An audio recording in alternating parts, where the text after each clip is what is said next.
Hadiah sering dianggap sebagai tanda penghargaan. Namun tidak semua hadiah datang dengan niat yang ikhlas.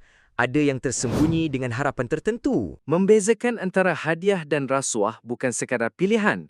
Ia adalah soal integriti.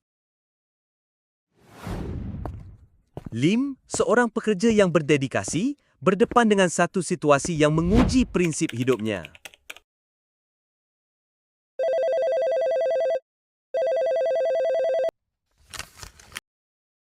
Hello Lim, boleh kita jumpa di kafe selepas habis kerja?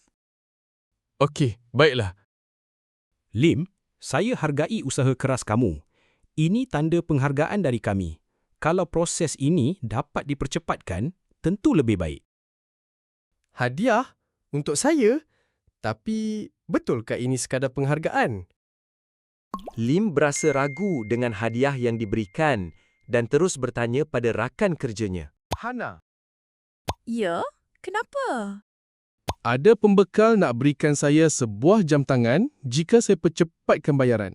Lim, hadiah yang datang dengan syarat tersembunyi bukan lagi hadiah. Itu rasuah. Tapi ini peluang besar. Salah ke kalau saya terima demi kejayaan?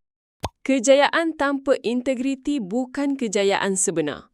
Hadiah itu mungkin sementara, tetapi kepercayaan sekali hilang, sukar diganti. Apabila ragu-ragu, semak, lapor dan utamakan integriti. Lim membuat pilihan, bukan yang mudah tetapi yang betul. Dia menolak tawaran tersebut dan memilih untuk mempertahankan integritinya. Integriti lebih bernilai daripada kemewahan sementara.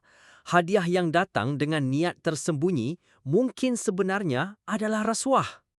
Tolak rasuah, pilih integriti.